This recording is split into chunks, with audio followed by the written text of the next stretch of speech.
Here we go again, up the track, because shopping must be bought. Hi, how are you doing today? I'm doing pretty good, thanks. I am Andy, and if you're new around here, why not hit the old subscribe button down there? Does the channel no end of good, and it lets YouTube know that this kind of stuff is what you're into. So in this video, very shortly, we will do a card reading, as we always do. A little bit different today. I like to keep life interesting, and I like to keep things moving, because variety is the spice of life, and, my friends, life is change. No two ways about that. But first, I want to say, kind of pretty well, congratulations to you all, really, who watched the video about the size of the Earth and the Merlin magic, because that's an insanely tricky theory to put into words, and I had feared that most of you would either fall asleep or unsubscribe, or fall asleep and then unsubscribe when you woke up, because it's not the usual kind of sciencey stuff that I like to get into. But guys, you did me absolutely proud. You all seem to have understood it pretty well, and from some of the really intelligent comments I got about it, fantastic. So there we go. I'm glad I made that video after all. And you know, great that people got into it. So today I'm going through the old Land of Merlin stuff again a little bit more, but I'm really just driving through it in the vehicle. I am so lucky to live here. And something that came up in the comments actually is that ley lines get around Stonehenge, you know, that there's supposed to be one going under Stonehenge. There are actually quite a few going around Stonehenge. It's a bit of an epicenter for ley lines. The big epicenter for ley lines is a place called Glastonbury Tor. I've made videos about it before, but I haven't actually been there in all the time I've had this current phase of the Twig Brother channel doing reasonably well, because it's been locked down. But I am going to go to Glastonbury with the camera and actually make a video right up there on the tour, if I, well, as soon as I possibly can. I'm sure I can sometimes. Glastonbury is the Isle of Avalon, the ancient Isle of Avalon. It's got a river going most of the way around it, not quite. There's just enough of a land bridge that roads can go in, and so from time immemorial people have been able to walk back and forth. But the tour itself is a great big mound of earth, and what doesn't sound very exciting, does it? But what is exciting about it is it's completely made by human beings, and all around is completely flat. If you're familiar with Stonehenge, you'll see in the pictures, if you haven't read it already somewhere, that it's in Wiltshire, and Wiltshire is absolutely flat. You know, you can see very long distances in Wiltshire because there's nothing in the way, basically. And so Glastonbury Tor, being a big mound of earth, is quite remarkable in Wiltshire, and very remarkable at the time it was put up, which may have been 5,000 years ago, in like 3000 BC. But in keeping with all these mysteries, nobody actually knows for sure, because once again we're going back to the Dark Ages. Got to put my seat belt on, that's what that bleeping's about. And my petrol pump light has just come on as well, so don't know why it's done that, because this is a diesel, but I'm obviously running out. But I reckon I'm going to get away with it. That's the that's where I'm coming from today anyway. So right now we are driving pretty much through the Land of Merlin. I've got no proof that he ever actually physically came here, but I know he's here all the time, and he most certainly lived not too far from here. So this is the kind of landscape that we associate with Merlin. So let's flip the camera around and you can have a look.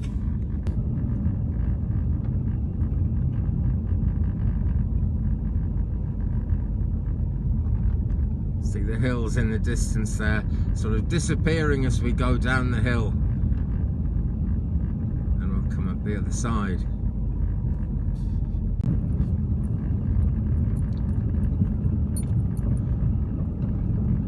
But anyway, that response to everything about Merlin, ooh, really made me happy, because I thought maybe trolls would pick up on it, and just kind of, you know, science nerds who can't see beyond the end of their nose might pick up on it and make criticisms. And no doubt over the years, as it's left up there on YouTube, I'll get some criticism for it, but such a positive response, and it made me realise that as impersonal as YouTube can be sometimes, it's not as impersonal as a lot of stuff that goes on the internet. And actually what we've got here is a group of like-minded people. And why not? I was watching Celtic Tarot Sheila. She was live a little earlier in the day, and there are lots of trolls about today on live videos because Mars is square Neptune as I speak, and that's my explanation for it. There might be other explanations, but Mars brings out the hostility and Neptune brings out the confusion, and trolls are kind of confusing, you know, because they just kind of get in the way of the message, and they get in the way of people relating to each other and enjoying what's going on. And Sheila said, look, there's really no point in you watching this channel if you're a Trumpist. This isn't that kind of channel, so you might as well go. And that's very honest, you know. And you know, people are allowed to be Trumpists if they want, but there's just no point, because you get these like-minded communities of people on the internet. You get these very sad individuals that want to go in there and kind of do or say something destructive. And I don't know why they do that. I don't know why anybody would bother. I really don't.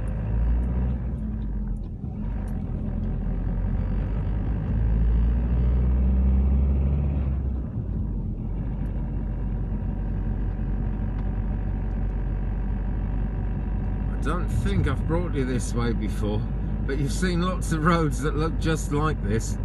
Sometimes when visitors come, they ask me how I can find my house, because they can't imagine, even if they'd lived there for 31 years as I have, they can't imagine how I can tell one lane from another.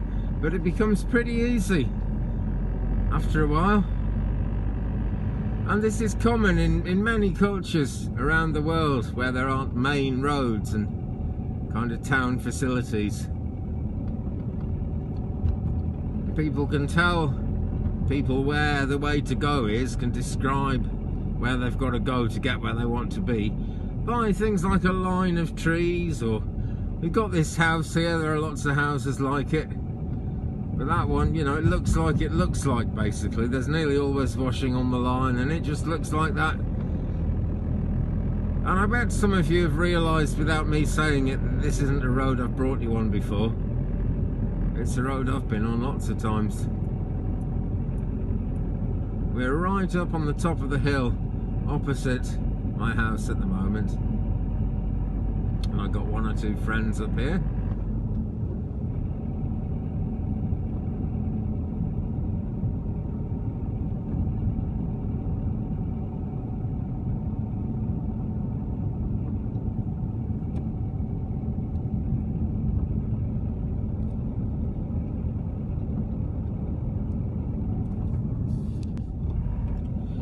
That's a great book you might have read by the author from Victorian times, Thomas Hardy. I think it's Jude the Obscure. He wrote many amazingly intriguing books. But in the book I'm thinking about, there's a character called Physician Vilbert. And Physician Vilbert wasn't really a qualified doctor. He was what you might have called a quack in this day and age. But he did seem to have some knowledge, actually, and he just walked all around the west country of England, around Dorsetshire and Wiltshire, going and seeing sick people and prescribing things, and he always had some kind of cure-all. And the thing is, people trusted him.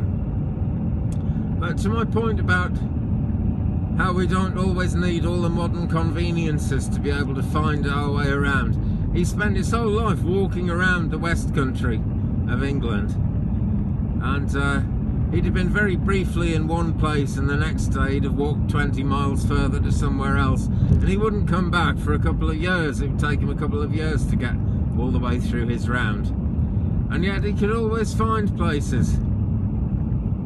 I've often wondered why he didn't need a hip replacement operation, actually, but he didn't. And sure, he's a fictional character in a book, but all of Thomas Hardy's characters were very closely based on real life. You can actually find where some of them are buried. Some of them were actually real people with their real names. So there we are, back in the days of the horse and cart, when things hadn't changed since medieval times, and people could find their way. Right, you probably recognise this road. This is where I'm always going a bit too fast as we come up to the 30 signs. I put the brakes on. Oh, there's a great big lorry coming. I'm going to have to kind of pull into the side here.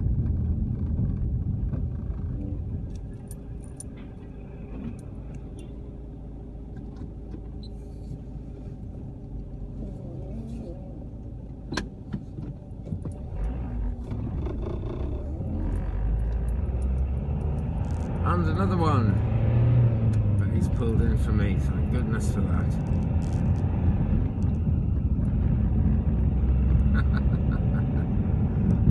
I've seen this all before.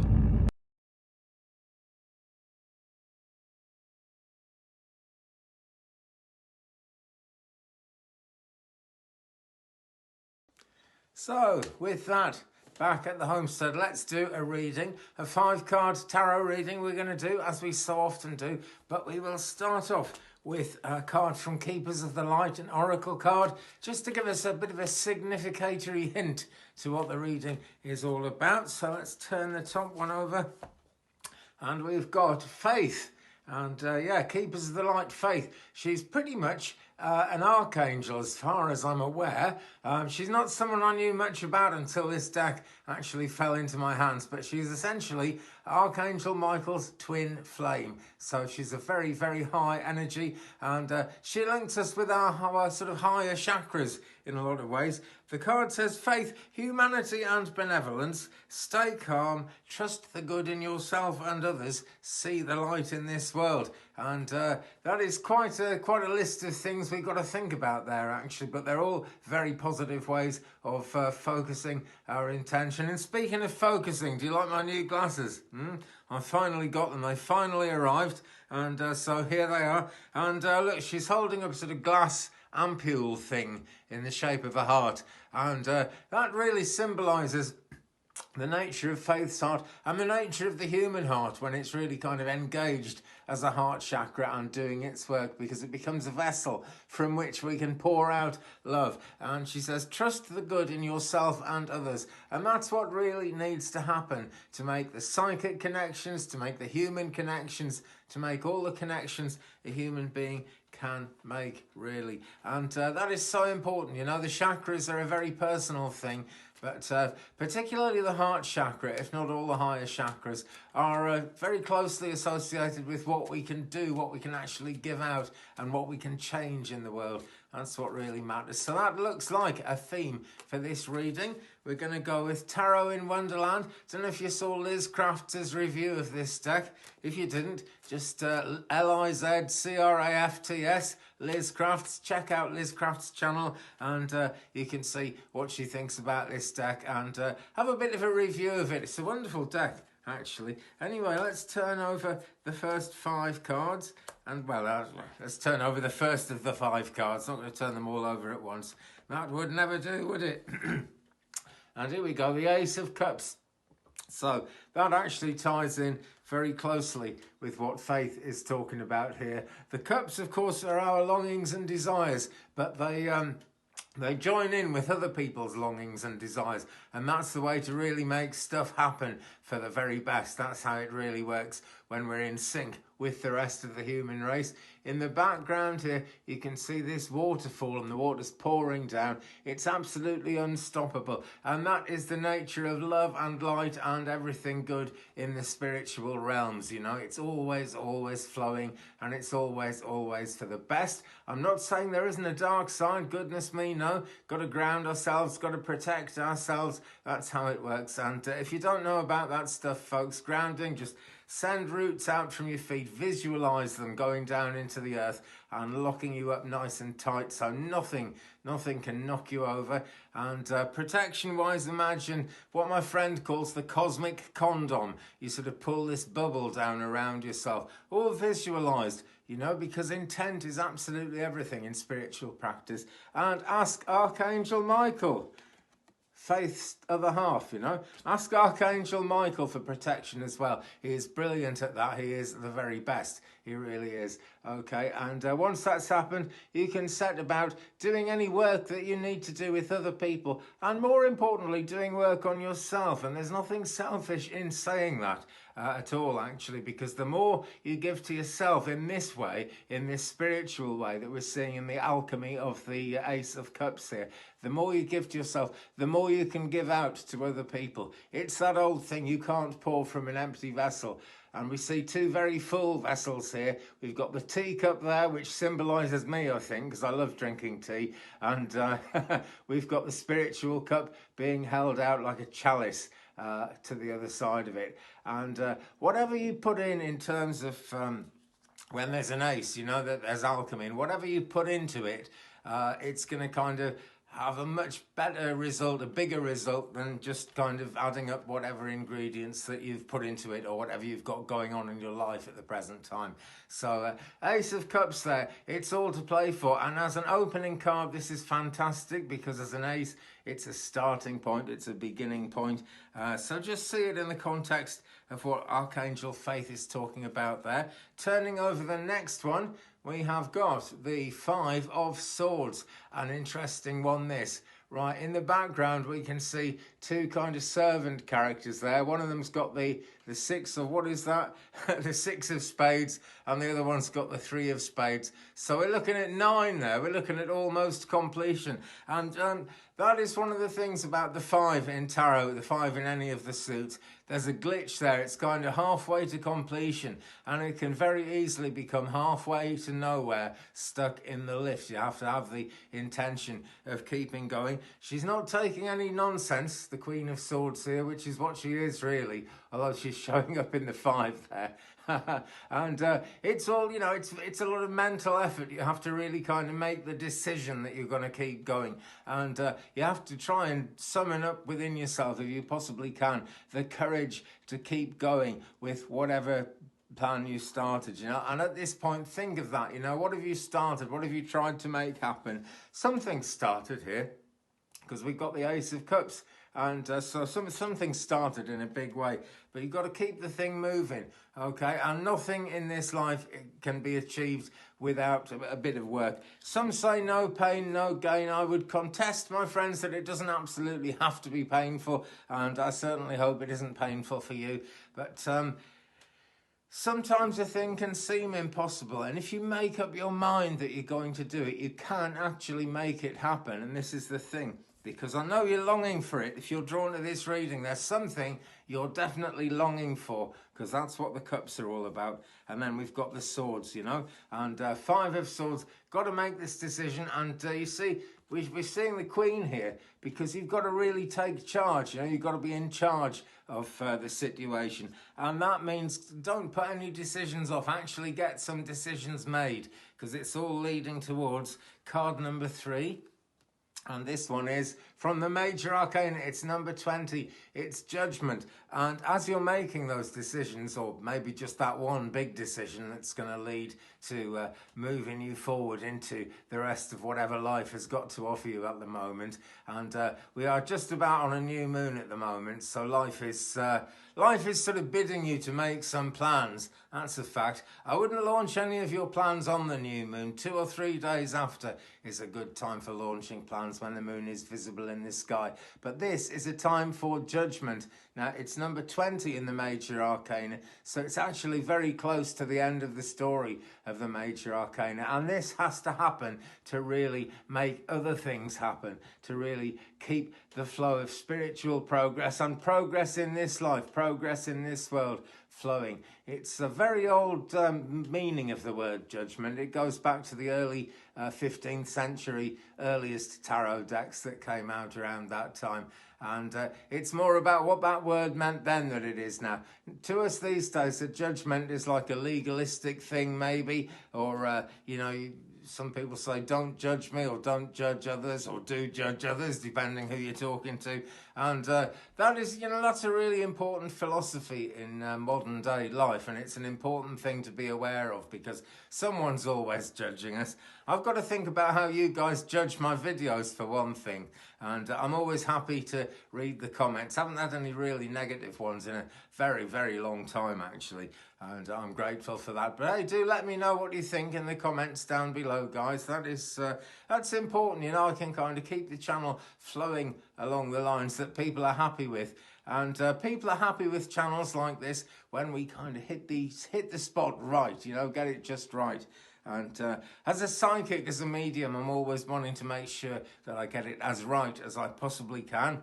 And that's not just getting the right answers, that's coming up with the right answers in a way that actually encourages people, that helps people on their journey through life. So what we've got here is judgment. And following on from the Five of Swords there, well, that's that big decision, that's that inner judgment that you've got to make. The universe is responding to that basically, because this is the middle card of 5, so it's very much the heart of what this reading is about. And we've got this flash of sunshine with the great big rabbit, or is that the hare? I think it's very hard to tell because of the sunlight on it, but I think that's the hare. I guess that's another thing you've got to judge for yourself. But the hare, or rabbit, is blowing the trumpet, and you know, it's a clarion call. It's time to get things moving. It's time to get things going. So it's good to know that we started off with the Ace of Cups. It's good to know that our cups are going to run over, as long as we kind of can believe that that's how it's going to be and that's how it's going to happen. We've got to make this big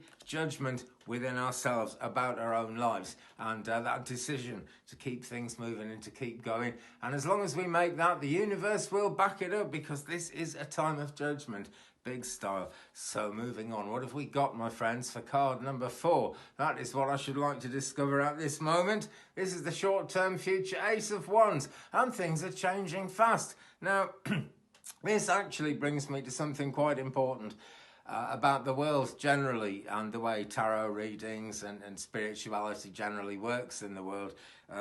This is moving fast on a spiritual level. It's also actually about getting things done, because it's the 8 of Wands, and Wands is the suit of action, of things actually happening. And things in this card are happening so fast that we can't stop them. And I don't think we really want to stop them, to be honest, because this is fate. This is what's meant to happen, and we're moving very quickly towards it. But the point I was making there is that the world is going like that as well. So much is up in the air in the world. So much is changing, and so much is happening in the here and now, really, right now. And as we look ahead, we can see more changes that have to happen. We don't know what those changes are yet, but the universe does know. Okay, like, you know, we're testing out vaccines, and we're trying different things and different ways to make the situation of life more functional and get things back to working the way they did. People are getting desperate to earn money again, and who knows how that's going to happen, but it is going to happen, you know. There is no question that one thing that Donald Trump said, that actually I agree with the people who criticised him about saying this, because he was much too kind of glib. He was facetious, and he wasn't really looking at the picture as it was.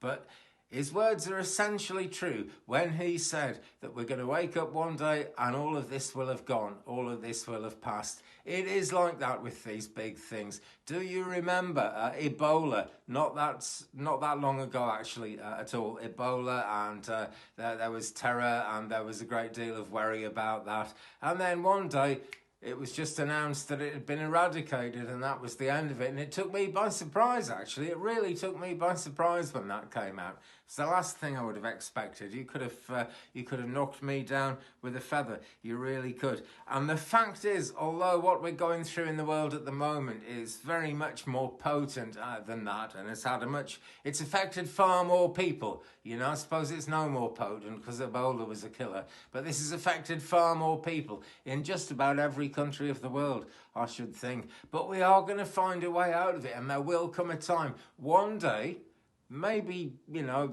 quite a few months away yet, if not maybe a couple of years away yet, there's going to come a time when we've hacked it, when we've got it knocked off and it's just come to the end and life can find its way to a new normal. I'm sure it's not going to go back to the old normal because life is change, and there have been so many days of change in between then and now, absolutely for sure. But we're headed fast towards that time, okay? And it may not be a final resolution, because one thing we've learned here is that these things can come up, and it's probably not the last experience of a great big worldwide situation with a disease that's ever going to happen. You know, maybe this is a new way of having diseases.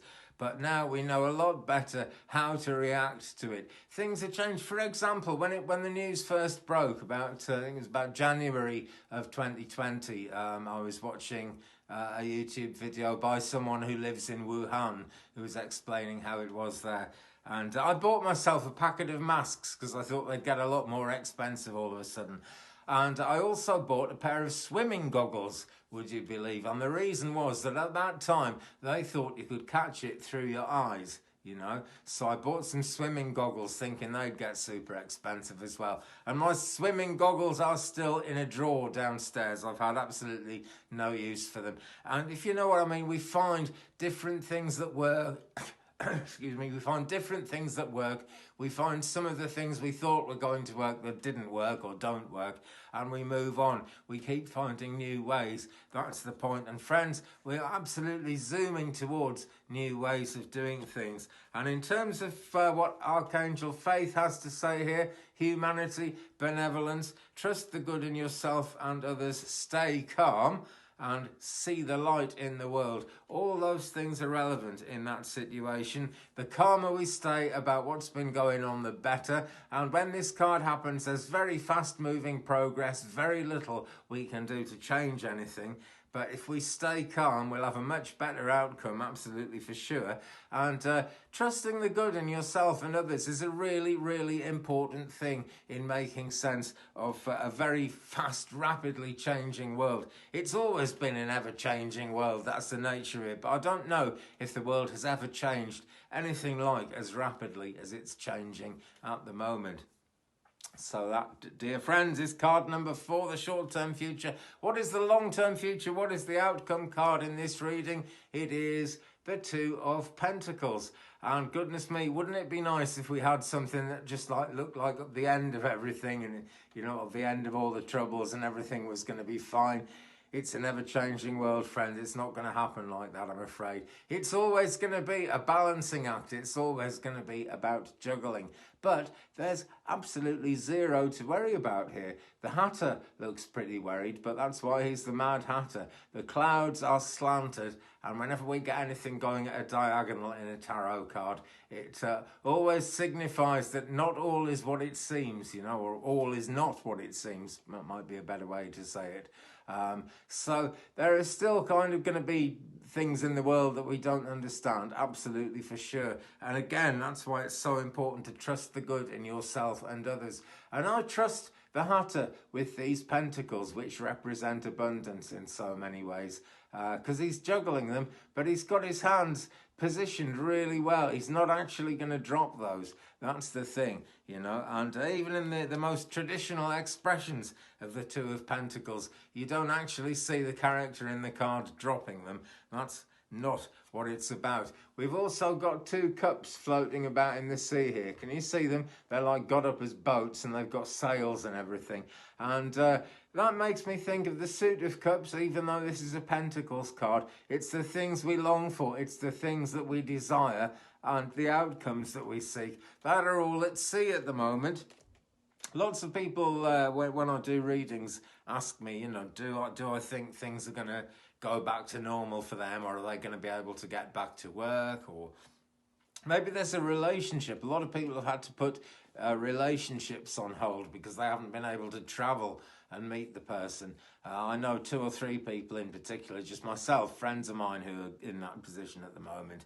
And for sure they'll be able to travel and make things happen again. But right at the moment, Those longings, those desires are all at sea. They're floating about. But they have got sails fixed onto them and they haven't capsized. Look, they're floating nicely in the sea there. And the sea doesn't look too stormy. So we're moving into better times. You know, the abundance of the pentacles really speaks here. And the pentacles are a bringing together of everything, really. The 5 points are earth, fire, water and air under the control of the divine.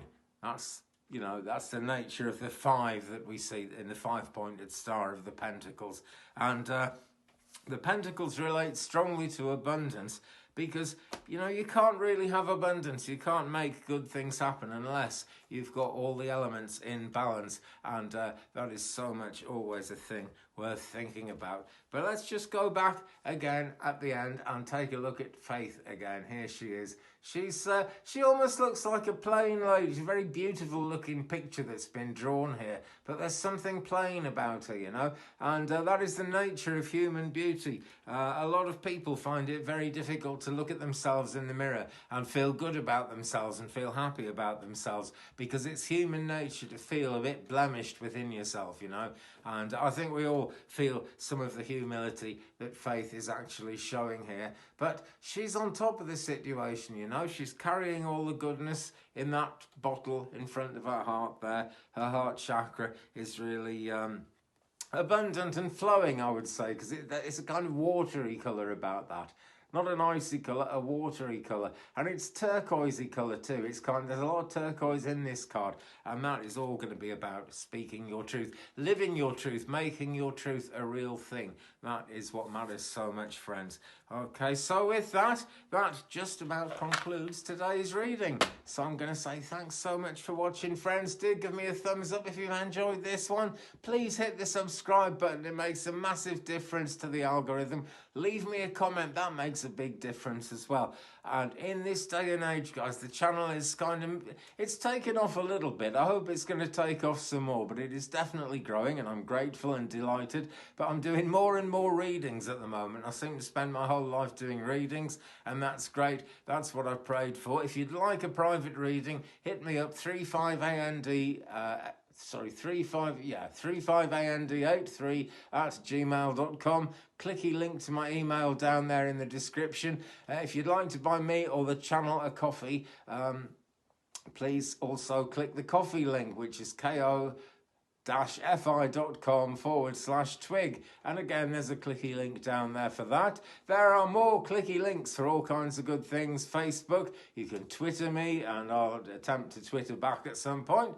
There's Reddit. It's all going on down there in the description, and I hope even more is going to be going on down there in the comments too, because as I was about to say, I'm doing so many readings and stuff these days. I'm not always getting the chance to reply to the comments, I'm afraid, but I read them all, and it's, you know, it's just wonderful to know that the channel and the readings and my spirit guides and myself are actually gelling and interacting with you guys, which is wonderful. Also, twice a week I go live, and then I can actually do a card for you, which is what it's all about, really. That's kind of the best expression of readings, I think, when it's like one-to-one. So come on board. We've got live reading sessions every Sunday and every Wednesday. They're at 9 p.m. UK time, which is 3 p.m. Central time. Okay, I think that makes it 2 p.m. Mountain time and 1 p.m. Pacific. I think I've got that right. Okay, trying to keep on top of the time zones is all part of the fun. It really is. But thanks to everyone who's been subscribing and commenting, and thanks all you guys who've bought me a coffee. I really appreciate it, and it makes a huge difference. It really does, because it means like my iPhone just gave up, and I had to get an iPhone, just a better, more modern iPhone than the iPhone 6, because Apple put these updates out and then they just don't work as well, and you can't get things to upload, and you keep losing your work because you swipe and everything disappears and it like blanks your whole phone. So I had to kind of upgrade my iPhone, which wasn't cheap, but thanks to you guys donating to coffee, it made all the difference. It makes all the difference. And as well as that, the most important thing is it kind of lets me know you appreciate what's going on here. So hit the coffee button. Do leave me a comment. If you want a reading, click the link down there and we'll arrange something for sure. Birth chart's also available. I'm a man of several talents. I'm not going to say many talents, that's kind of boasting, but I'm a man of several talents anyway. So with that, guys, thanks very much again for watching, and I'll see you again very soon. Love and light and blessings and peace.